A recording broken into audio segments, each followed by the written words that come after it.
30분간 해로운 균만 선별해서 사멸하고 유익한 균은 고스란히 남아있기 때문에 이게 이제 QL 같은 걸 포함해서 그 정도면 다 죽는다는 거죠.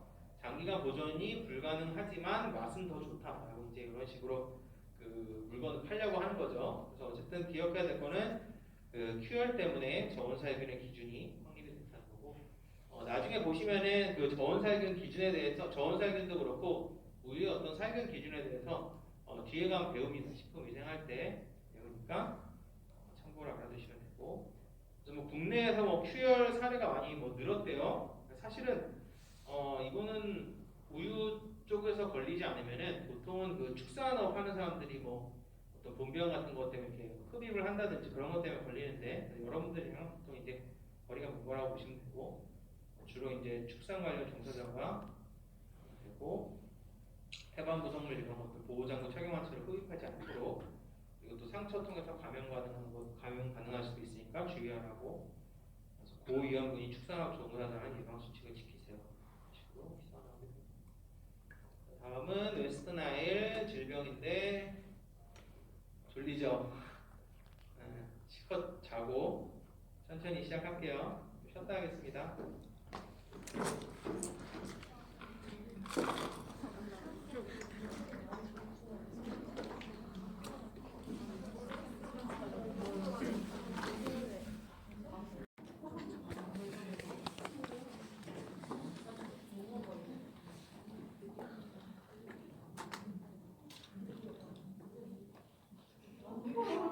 잘 쉬었어요? 시간 엄청 오래 들었는데.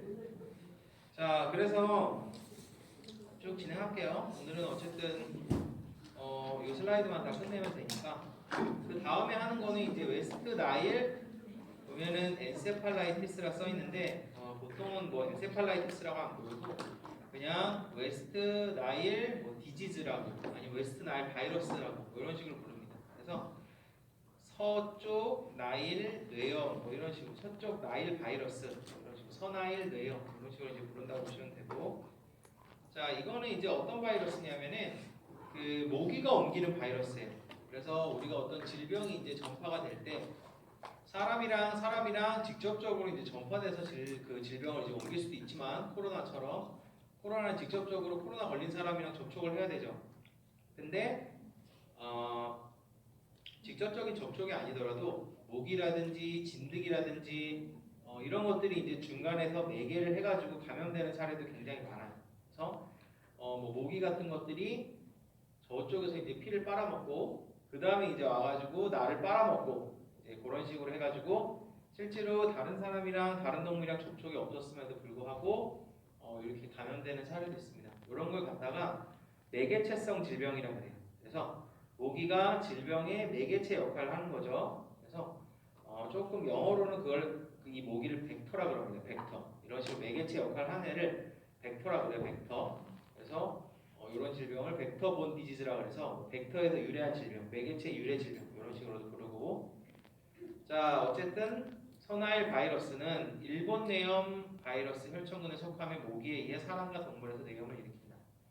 자 기본적으로 바이러스를 일으키는 원인은 일본 뇌염이라고 있어요. 우리 이제 조금 다음 가면은 이제 오늘 이제 질병 중에서 배우는데 그 일본 뇌염 바이러스랑 굉장히 비슷하고 동일한 이제 플라비 바이러스라는 애들이 이제 원인체가 됩니다.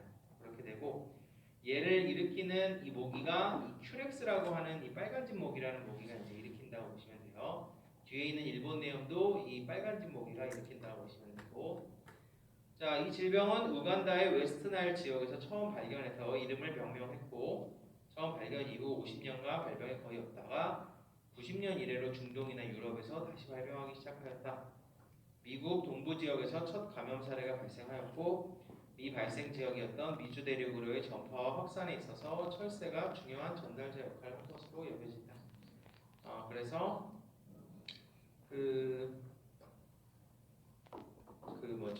처음에는 그 나일강 뭐 하면 이제 나일이라는 지역이 그 아프리카에 있죠 이집트에. 그래서 아프리카 쪽에 있는 그 나일강의 서쪽 지역에서 이제 발생을 했나 봐요. 그렇게 해서 이름을 명명을 하고 발병이 없다가 그 이후에 중동이나 유럽에서 다시 발병을 했고 그 그 다음에 미국 동부 지역에서 이제 첫 감염 사례가 발생하기도 했고, 그러다가 이제 그 처음에는 그 주로 이제 아프리카 쪽에서 있다가 유럽으로 이제 전파됐다가 나중에 이제 미국까지 넘어갑니다. 그래서 미국으로 넘어가서 미주 대륙으로 전파 확산에 있어서 철새가 중요한 전달자 역할을 한 것으로 이제 여겨지는데, 뒤에 나오지만 이 바이러스가 새랑 굉장히 연관이 많아요.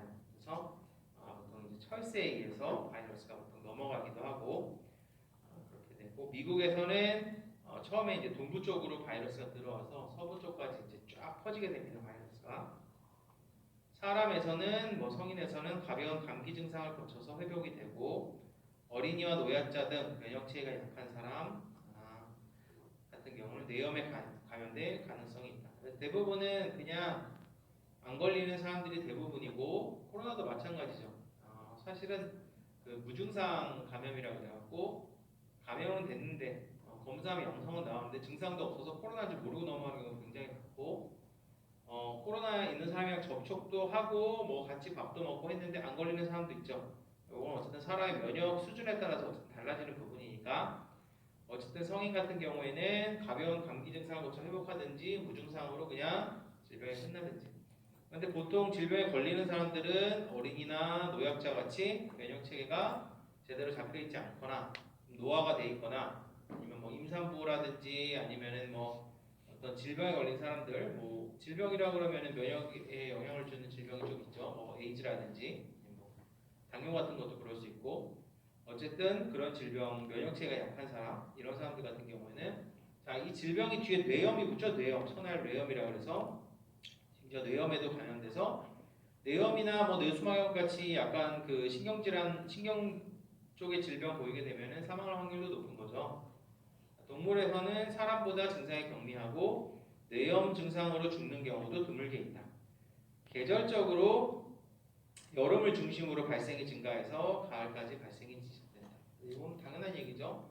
모기가 좀 활동을 활발하게 많이 하는 시기에 아무래도 감염될 수밖에 없겠죠. 그래서 이런 매개체성 질병, 이런 벡터로 인한 질병은 보통 그거를 옮기는 그 어떤 곤충이나 절지동물의 어떤 활동 시기랑 좀 맞물려 있습니다. 그래서 모기 같은 경우는 보통 이제 초가을 같은 때 굉장히 많죠. 늦가을까지도 활동하는 경우가 많다 보니까.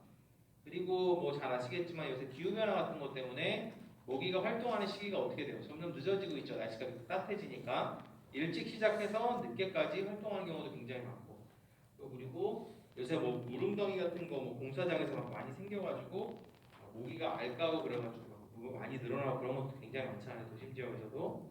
그래서 어쨌든 모기의 활동이랑 관계가 있다고 보시면 되고, 그래서 플라비 비리데 속에 플라비 비리데과의 플라비 바이러스 속에 속한다고 합니다. 그래서 여기에 무슨 보면은 무슨 ORF니 이렇게 어떤 유전자에 관한 그런 내용이 나오는데 모르셔도 돼요. 그래서 이렇게 깊이까지 알 필요는 없고, 말씀드렸듯이 이 공중보건이라는 학문은 다 얕고 넓게 배우는 학문이기 때문에 하나하나 다 그런 거에 대해서 알 필요 없고, 기본적으로 전파 경로라든지 아니면은 이게 어떤 세균인지 바이러스인지 원인체의 이름이 뭔지, 그렇죠? 어떤 동물에서 어떤 식으로 전파가 되는지, 치료라든지 진단이라든지 어떻게 하는지 그냥 간략적으로만 아시면 됩니다. 대략적으로.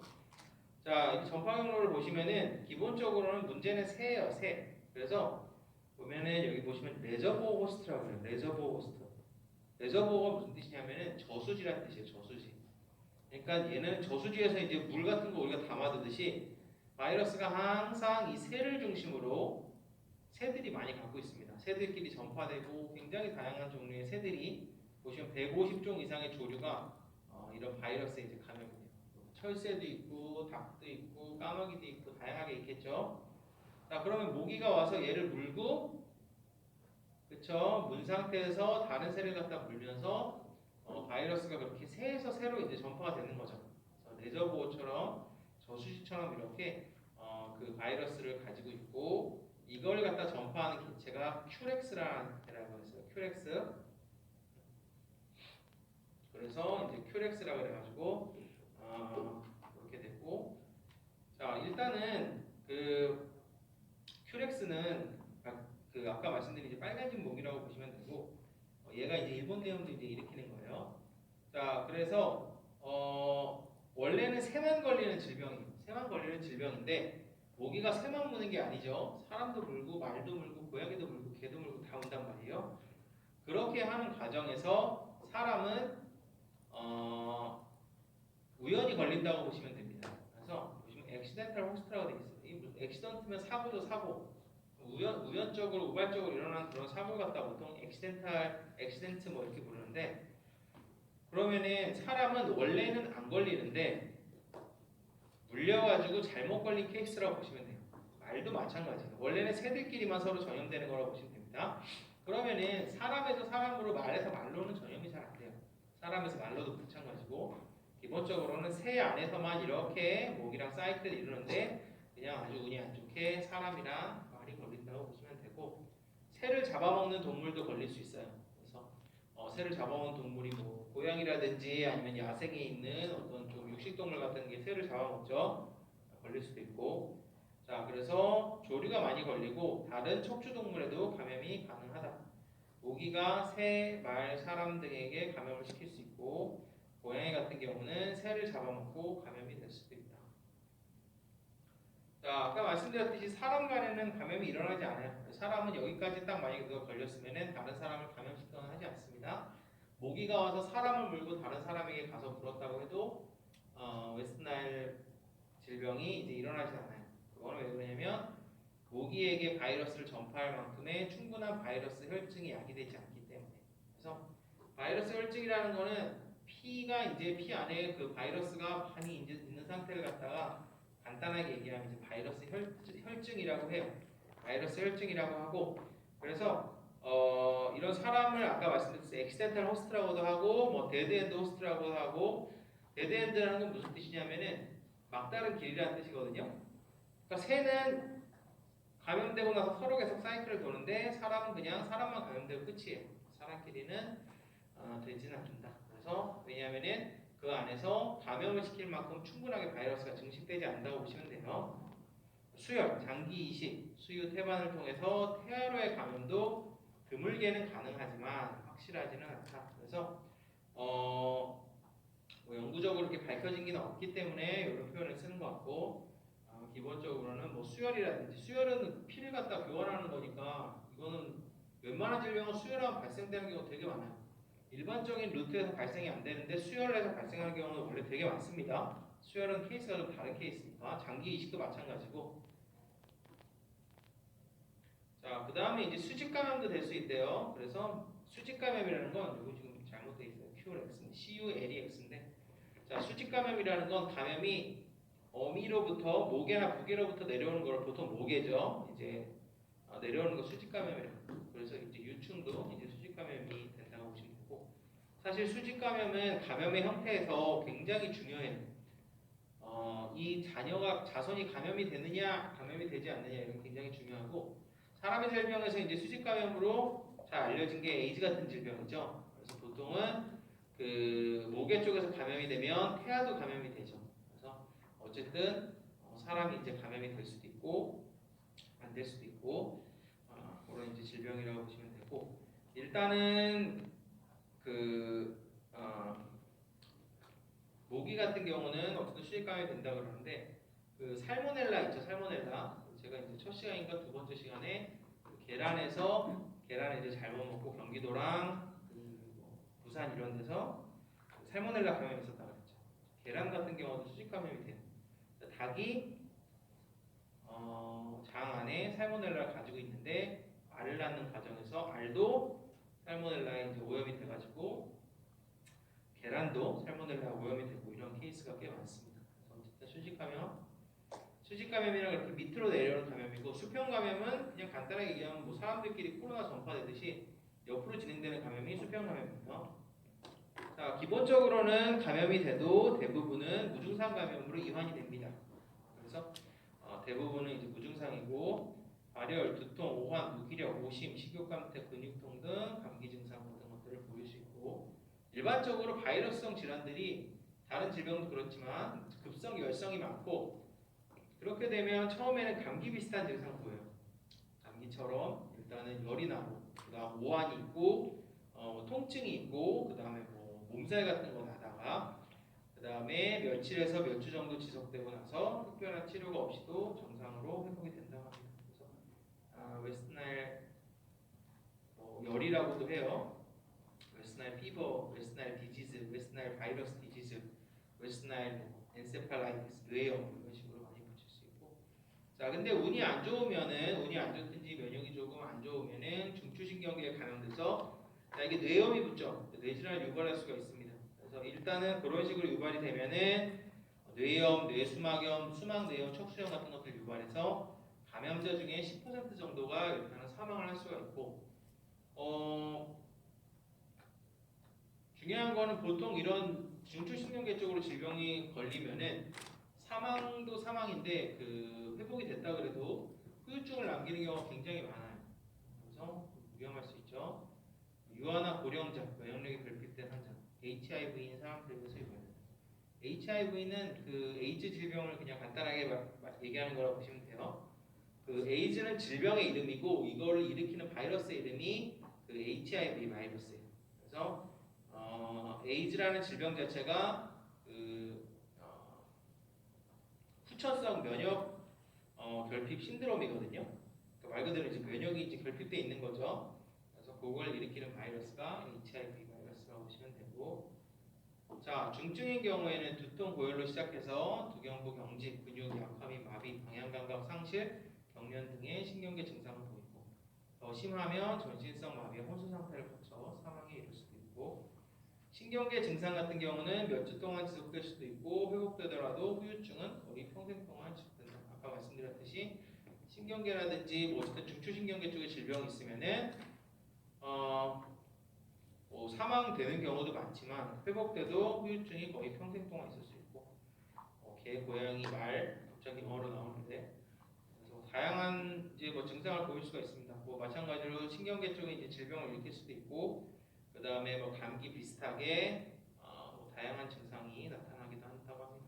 그래서 말 보면 근육이 약해지고 비틀거리기도 하고 뭐 근육 경련도 있고 열도 나고 부분 마비 같은 것도 있고, 고양이는 애가 힘이 없고 열도 나고 뭐 이런 식으로 질병 같은 거 이제 보일 수 있고. 자, 효과적인 치료 방법은 존재하지 않습니다. 그래서 바이러스성 질환은 그때 말씀드렸듯이 치료하는 방법이 거의 없다고 보시면 돼요. 그나마 치료하는 방법이 있는 게 뭐라 그랬죠?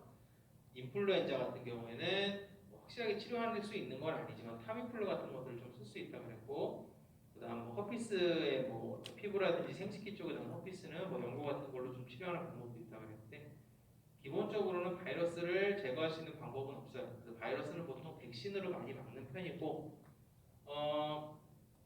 그래서 이제 코로나도 마찬가지죠. 코로나도 치료제가 없죠. 그러니까 뭐 이것도 해보고 저것도 해보고 효과가 있는 게 분명히 있긴 있는데, 뭐 코로나에 걸리면 딱 이것만 하면 낫는다 이런 건 없다고 보시면 돼요. 증상에 따른 결국 대증요법이죠. 증상에 대응하는 요법이죠. 그래서 증상이라는 거는 보통 아까 말씀드렸듯이 열이 난다든지 신경계 질환이 생긴다든지 아니면은 뭐 이제 호흡기 쪽이면은 뭐 숨쉬기 힘들다든지 뭐 그런 증상 같은 게 나타날 수 있어요. 그거에 맞춰서 그냥 약을 쓴다고 보시면 돼요. 그래서 열이 나면은 해열제를 쓰고 탈수가 심하면은 수액을 주고 그런 식이죠. 말 백신은 만들어져 있어서 말은 이제 백신을 맞지만 인체용 백신이나 치료약이 개발되지 않았으므로 이제 예방이 굉장히 중요하다. 그래서 말도 이제 백신을 맞는다고 보시면 되고, 그 우리나라는 말을 키우는 경우가 많지는 않지만 미국 같은 경우는 많이 키워요. 그래서 그 말을 자기들이 애완말을 가지고 있는 경우가 꽤 있어요. 트레일 홀스라고 해갖고 농장 같은 데 맡겨놓고 필요하면 가서 타기도 하고, 그 다음에 그 말을 실제로 가지고 있는 이제 농장이나 뭐 한두 마리씩 자기 넓은 농장 같은 데서 키우는 경우도 굉장히 많고, 또 말이 이제 가격이 좀 비싼 편이죠. 그러다 보니까 사람 이제 고양이나 개를 키우면은 이거저거 백신을 맞듯이 말도 굉장히 다양한 종류의 이제 백신을 맞습니다. 자, 그래서 보면은 이제 이거는 그냥 뭐 약간 브로셔 같은 거예요. 그 미국에서 발행된 것 같은데, 그래서 웨스트나일을 방지하기 위해서 어떻게 막아야 되는가? 자, 그러면은 우리가 코로나 같은 질병이 있으면은 코로나를 예방하기 위해서 어떻게 하는 거죠? 지금처럼 마스크도 쓰고 거리두기도 하고 그 다음에 뭐 식당 같은 데도 시간을 제한하고 백신도 맞고 이렇게 한단 말이에요. 자, 그러면은 이 웨스트나일 바이러스 같은 경우는 옮기는 주체가 매개체가 모기란 말이에요. 그죠? 모기는 막을 수가 없죠. 그죠? 모기는 날아와서 무는데 대책이 없는 거예요. 그래서 이거 같은 경우에는 뭐 사람 간의 접촉이 중요한 게 아니고 결국은 모기를 줄일 수 있느냐 없느냐 그게 제일 중요합니다. 그래서 특히 모기가 많은 뭐 산이라든지 강이라든지 이런 데 놀러 갔을 때 이제 주의하라. 그 정도 수준밖에 안 되는 거예요. 그래서 너 자신을 웨스트 나일로부터 보호해라. 그래서 보면 이제 레펄런트라고 그래갖고 이거는 그냥 그 DET라는 거를 가지고 있는 레펠런트라고 하는데 이거는 퇴치제예요. 퇴치제. 그래서 기피제라고 하죠. 우리가 보통 이제 뭐 뱀이라든지 아니면 찐득이라든지 이런 거 이제 뭐 스프레이 형태를 해가지고 아예 그냥 냄새를 싫어한다든지 해서 못 오게 하는 기피제가 있고 그 다음에 좀 저녁 때부터 해가 지는 저녁 때부터 새벽까지는 좀 긴팔을 좀 입고 다니라 이런 얘기도 하고 그 다음에 집 근처에 웅덩이 같은 거 있으면 좀 제거하고 자, 요거는 방충망이죠. 그죠? 그래서 방충망 같은 거 이제 구멍 뚫리지 않도록 잘 관리를 하고 그 다음에 퍼메트린이라고 하는 살충제가 있어요. 살충제가 옷에 이렇게 그냥 아예 그 트리트먼트가 된 게 있나 봐요. 옷에 그냥 아예 좀 입혀져서 나오는 건가 봐요. 그래서 저도 이런 거를 잘 모르겠는데 빨면 없어지지 않을까 생각하는데 어쨌든 이제 퍼메트린이라고 하는 살충제가 코팅돼 있는 것 같죠? 트리트먼트 돼 있다고 하니까 그래서 코팅돼 있는 뭐 그런 옷 같은 걸 사용할 수도 있고 어쨌든 fight the bite 그래서 이 물리는 거에 대해서 싸워야 된다 이런 식으로 되는데 자 이게 이제 처음 발생한 데가 어디라 그랬죠? 여기라 그랬죠? 웨스트 나일 나일강의 서쪽에서부터 이제 처음 발생이 시작이 돼가지고 이게 유럽으로 넘어가고 나중에는 이게 미국으로 넘어옵니다. 그래서 미국으로 넘어와서 처음에는 동부 쪽으로 들어왔다가 이제 서부 쪽으로 쭉 타고 가요. 그러다 이제 남미까지 전파가 되고 거의 북미에서 문제가 지금 많이 되는 편이고 한국은 사실 별다른 문제는 없다고 보고는 돼 있어요. 그래서 미국 같은 경우에는 처음에 말씀드렸듯이 동부로 넘어가서 마지막에는 서부까지 가죠. 처음에 여기서 시작해서 점점점 세를 확장하다가 이쪽에서 또 엄청 발생했다가 서부까지 이제 넘어가서 약간 지금 풍토병처럼 약간 고착화된 것처럼 약간 그렇게 보이기도 하죠. 자, 그래서 우측에서 지금 사진상에서 좌측으로 쭉 넘어가는 걸 볼 수가 있습니다. 그래서 그 가끔 미드 같은데 미국 드라마 같은 거 보면은 웨스트나일 걸린 사람들 나오고도 그래요. 자기 걸려갖고 고생했다고. 우리나라의 경우는 이제 지금 감시 체제를 유지를 하고 있습니다. 그렇게 해서 우리나라도 들어올까봐 노심초사하고 있는 편이고, 그래서 일단은 뭐 조류 같은 것들이 들어와서 그다음 모기가 이제 전파할 수도 있으니까, 그래서 국내에서 확진된 뭐 최초의 사례가 있다는데 이건 외국에서 이제 감염이 돼서 들어온 거니까 국내에 아직 들어왔다고는 할 수가 없고. 아프리카, 동유럽, 서아시아, 중동, 미국 등 남극 대륙을 제외한 모든 지역에서 지속 발생. 이건 아까 말씀드렸듯이 사람이랑 사람끼리 전파는 안 되는 거죠. 그러니까 새가 들어오든지 뭐 그런 게 있어야 되는데 다행히 좀 새는 아직 들어오지 않았나 봐요. 그래서 우리나라 지금 흑산도 홍도에서 회상한 야생조류. 보통 이제 철새라고 하면 대륙을 넘어서 왔다 갔다 하기 때문에 실제로 얘네들이 웨스트나일 걸려있는 애들이 있는지 그럼 우리나라도 위험하니까 그러면 이런 새들이 들어오기 시작하면 새랑 새끼리 감염을 시키는 거죠. 그렇죠? 새랑 새끼리 감염시키다가 사람도 감염이 되는 거니까 검사해보니까 음성이 나왔지만 어쨌든 뭐 주변 국가에서 웨스트나일 바이러스 활동성 보고랑 그 다음에 지구 온난화에 따라서 철새의 이동 경로라든지 그런 것들도 많이 바뀌죠. 그래서 지속적으로 모니터링하는 것이 필요하다 정도이고 자 다음 질병은 캠필로박터라는 질병이에요.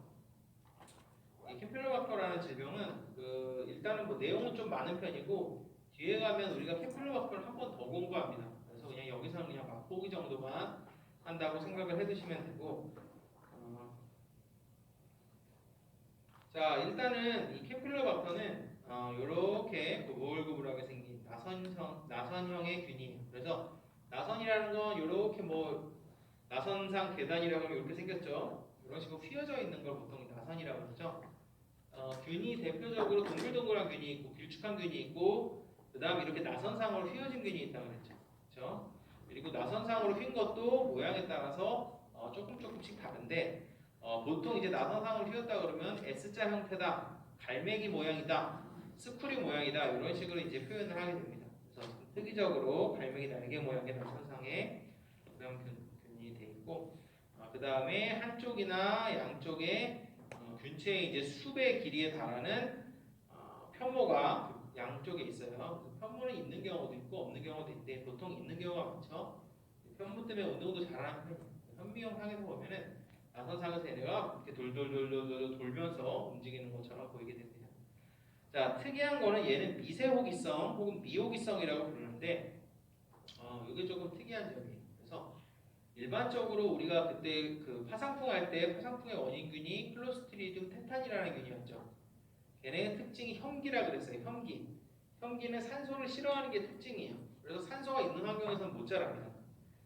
자, 그래서 어떤 애들은 산소가 있어야 자라고 어떤 애들은 산소 있는 환경에서 못 자라고.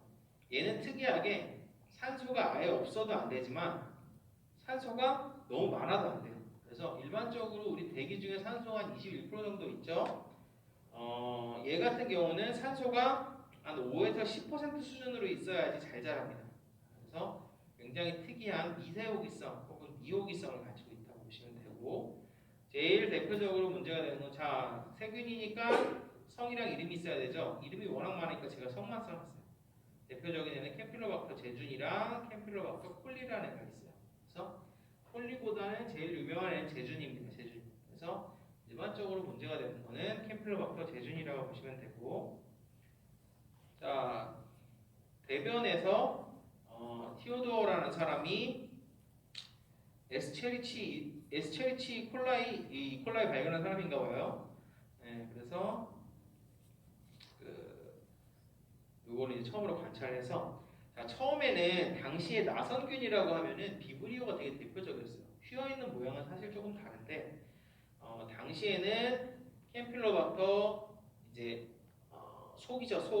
속이 있고 종명이 있는데 제가 말씀드린 이제 얘가 속이 되고 얘가 보통 종명이 돼요. 그래서 얘는 비브리오의 하나의 속인가 보다. 비브리오에 포함되는 애인가 보다. 그래서 이름을 갖다가 비브리오를 붙이고 이걸 어디서 분리했냐면은 유산된 면양의 태아 조직. 그래서 면양이 이제 유산을 해가지고 거기에 조직에서 발견해서 그 피터스라고 하면은 태아라는 뜻이에요. 그래서 비브리오 피터스라고 부르다가 한 60년 정도가 이제 지나가지고 이제 이거 뭐 미생물적으로 많이 이제 좀 발달이 되고 이것저것 공부를 하다 보니까 얘는 비브리오에 좀 묶이면 안 되는 애인가 보다 좀 다르다 해갖고 캠필로박터에 따로 묶이게 됩니다. 그래서 기본적으로 이 캠필로박터는 세계적으로 엄청나게 유명해요. 왜 유명하냐면 전 세계의 식중독, 전 세계의 인수공통 감염병, 우리 인수공통 감염병 지금 배우고 있지만 발생 순위에서 거의 탑 1, 탑 2 정도 됩니다. 그래서 살모넬라랑 더불어서 엄청나게 발생이 많은 게 바로 캠필로박터예요. 그래서 여러분들이 안 들어봤을 수도 있는데 사실 뉴스 같은 데서 캠필로박터 검색하면 꽤 많이 나옵니다. 인천의 어느 중학교에서 캠필로박터 집단 감염이 생겨갖고 뭐 어떻게 됐다 이런 거. 자, 원인은 주로 뭐냐면은 닭고기예요. 닭고기. 그래서 보통은 어떤 식중독이 일어나면은 그거랑 관련돼 있는 원인 식품이 보통 정해져 있습니다. 해산물이 원인이 되는 경우가 있고 야채가 원인이 되는 경우도 있고 그다음에 닭고기가 문제가 되는 경우도 있어요. 이렇게 되고 특히나 개발도상국들에서 급성 전염성 설사증의 가장 흔한 원인으로 더운 계절에 증가하게 되고 사실 개도국에서는 되게 많을 거라고 우리가 생각을 하는데 잘 못 찾아내요. 왜냐하면 이 균이 찾아내기가 굉장히 까다롭거든요. 대항하기도 어렵고 아주 골치 아픈 균이에요. 그리고 키울 때도 아까 말씀드렸듯이 산소가 너무 많으면 안 되고 적어도 안 되고 찾아내기가 굉장히 어렵고 미국이나 유럽에서 발생 순위가 가장 높은 식중독 세균인데 사실 그게 뭐랑 관련이 있냐면 미국이나 유럽은 보건수준이 많이 발달이 돼 있단 말이에요. 이거를 찾아낼 수 있는 수준이 되기 때문에 그렇게 양성이 많이 나오는 거고 사실은 개도국들도 많이 걸려 있는 것 같은데 확실하지는 않다. 자, 닭고기가 문제라고 말씀을 드렸고, 자, 병인체가 다양하게 있어요. 제준이라는 애가 있고, 콜리라는 애가 있고, 피터스라는 애도 있고, 옵살리네시스라는 애도 있고, 다양하게 있어요. 그래서 제일 중요한 애는 여기 제준입니다. 제준이. 보통 이제 C하고 점을 찍어야 되는데, 뭐 클로스트리dium이나 이렇게 C가 들어가는 다른 세균이랑 헷갈릴까봐 이렇게 하는 경우도 있고, 어쨌든 제준이라는 애, 제준이, 제준I 이렇게 부르는데, 얘가 이제 보통 가장 문제가 됩니다. 그래서 오염된 식품, 가금이라고 하면은 그 닭고기야, 닭고기. 닭고기나 오리고기를 갖다 가금류라고 그러는데, 가금이나 서로부터 이제 감염이 되고,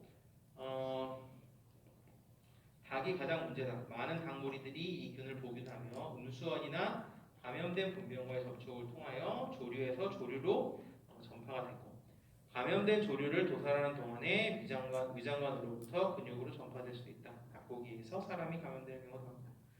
자, 기본적으로 이 세균은 닭의 장 속에 정상적으로 살고 있습니다. 그래서 보통은 세균이 자기가 좋아하는 온도가 좀 따로 있어요. 근데 이 캠필로박터라는 세균은 특이하게 조금 높은 온도를 좋아해요. 그래서 닭의 장의 온도는 사람보다 몇 도 높다고 보시면 돼요. 그러니까 닭의 장에서 증식도 잘하고 그냥 닭에서는 또 질병도 안 일으켜요. 평화롭게 이제 살아가고 있어요. 일반적으로 동물 보면 사람보다 조금 온도 높은 경우가 굉장히 많아요. 여러분들 키우는 강아지나 고양이 같은 경우는 사람보다 온도가 좀 높죠. 그죠? 사람 한 36.5도라고 하면 개나 고양이는 한 37.7도, 8도에서 39도까지 정상이란 말이에요. 자, 그래서 닭도 이제 마찬가지. 그 내장의 온도가 굉장히 높습니다. 그래서 따뜻한 데는 살아가고 있고, 뭐 소에서는 원유 같은 걸 통해서도 감염이 가능해요. 그래서 지금은 그렇지 않지만 지금은 원유로 인한 감염은 크게 중요하지 않다 그랬죠. 옛날 같은 경우에는 원유로 인한 이 캠필로박터 감염도 굉장히 많았어요. 그렇지만 지금은 말씀드렸듯이 우유를 잘 살균을 하고 있기 때문에 그런 감염은 굉장히 적다고 보시면 되고, 자, 그 다음에 두 번째로 왜 거꾸로 왔지? 뭐 독일 과정에 보시면은 이게 이제 왜 독일 과정, 이건 독일 과정은 그냥 여러분들이 검색해서 보셔도 되는데, 자, 닭의 장 속에 이렇게 있으면은 독일을 보통 어떤 식으로 하면 독일장에서 아마 독일하는 거는 못 보셨을 거예요. 처음에는 닭이 들어오면은 닭을 일단 죽이죠. 닭을 죽여갖고 현수라고 해갖고 다리 쪽으로 닭을 겁니다. 그거는 나중에 식품 위생할 때 아마 한 번 더 알려드릴게요. 헬스 같은 거 할 때. 닭을 이제 걸면은 컨베이어 벨트를 통해 이렇게 쭉 가요. 이렇게 쭉 가서 과정을 이제 거치는데 처음에 닭의 머리라든지 다리 같이 잘 먹지 않는 부분을 잘라내고, 닭 발은 이제 또 따로 팔죠. 발이랑 머리는 이제 잘라내요. 그 다음에 중간중간 세척하고, 처음에 이제 털부터 뽑죠. 털부터 뽑고 머리랑 다리 잘라내고 머리랑 발이랑 잘라내고, 그 다음에 중요한 과정 중에 하나가 그 내장을 제거하는 과정이 있어요. 그래서 내장을 이제 제거하는 거는 그 기계가 요새는 다 해줘요. 그래서 그냥 그 닭 뒤쪽에 보면 이제 멘트라 그래갖고 여기 이제 구멍 같은 게 있는 걸 갖다가 삼계탕 같은 것도 그 구멍 안에다가 그 찹쌀이랑 인삼이랑 넣는 거죠. 거기에 이제 기계가 들어가서 내장을 다 끄집어냅니다. 끄집어내고 그 안을 한번 세척을 해요. 세척을 한 후에 그 다음에 닭을 갖다가 아주 찬물에 담그면은 그 안에 있는 세균이나 이런 애들이 깜짝 놀라서 죽어버려요. 그런 식으로 해서 이제 보통 닭을 우리가 먹는 닭고기들이 나오는데, 자, 중요한 거는 이 내장을 갖다가 이렇게 막 건드리고 딱 뽑는 과정에서 내장이 이제 터지거나 그런 경우는 많아요. 그러면은 내장 안에는 캠필로박터가 있다고 그랬죠. 그게 캠필로박터의 어떤 근육이라든지 살이, 우리가 먹는 닭고기의 뭐 살이라든지 그런 데 묻습니다. 그렇게 묻게 되면은 닭이 캠필로박터에 이제 감염이 되는 거죠. 그래서 이제 독일 과정에서 오염되는 경우가 굉장히 많고, 사실 그런 것들을 방지하기 위해서 아까 되게 찬물에 담가둔다든지 이제 그런 과정들이 있긴 있는데, 세균이 완전히 안 죽는 경우도 많아요. 그냥 세균이 아주 상태가 안 좋아져가지고 뭐 비실비실하긴 해도 살아있는 경우도 굉장히 많고, 그래서 사실은 우리가 먹는 그 닭고기의 70에서 한 80% 정도는 캠필로박터 오염이 되어 있습니다. 그래서 마트에서 닭고기를 사다 검사를 하잖아요. 7, 80%는 캠플러버터 양성으로 나와요. 이거는 우리나라뿐만 아니라 전 세계가 다 그래요.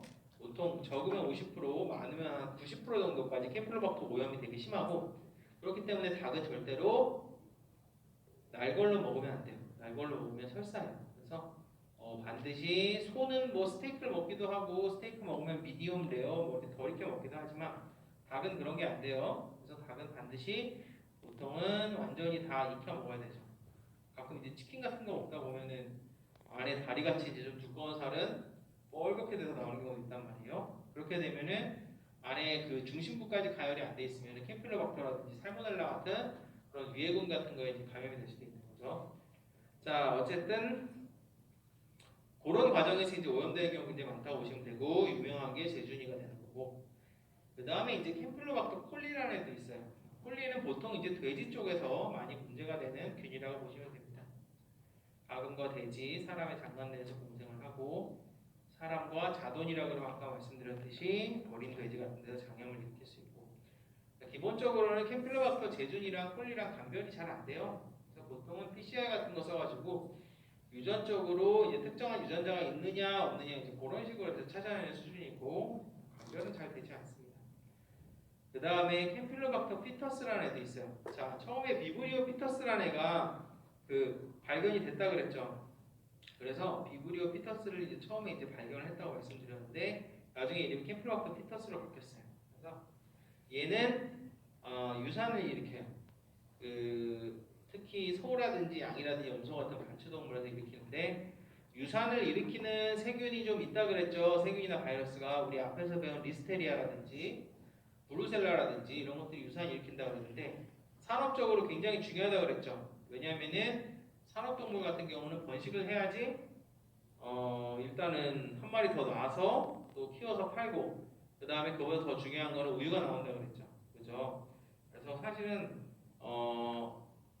그리고 양이나 염소도 사실 우유를 많이 생산을 하거든요.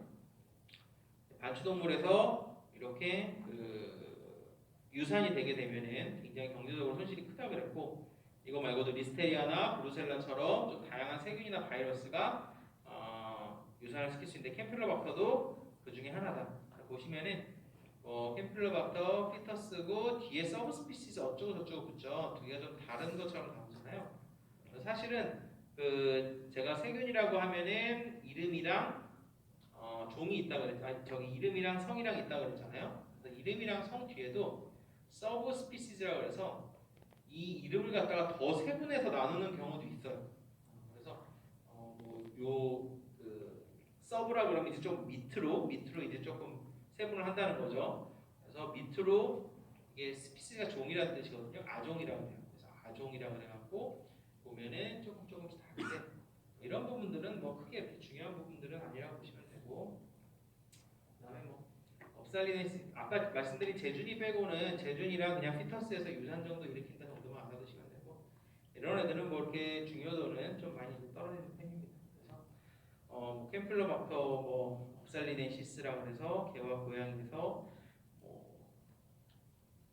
일으킬 수도 있고, 그 다음에 얘는 효 인테스티날리스 이름도 참 생소한데 그렇게 중요하지 않고, 라리라는 애는 요새 조금 살짝 뜨고 있는 애인데, 특이하게 이제 갈매기 같은 그런 조류랑 그 다음에 해수동물에서도 좀 발견이 돼요. 해수동물이라고 그러면 우리가 먹는 해산물 같은 거죠. 일반적으로는 해산물은 염도가 높기 때문에 해산물에서 이렇게 식중독이 발생이 된다든지 세균이 막 살아난다든지 하는 경우가 많지는 않은데, 얘는 좀 그런 특이한 것들을 좀 지니고 있다 정도로 보시면 될 것 같습니다. 자, 여기서부터는 좀 쉬었다가 할게요.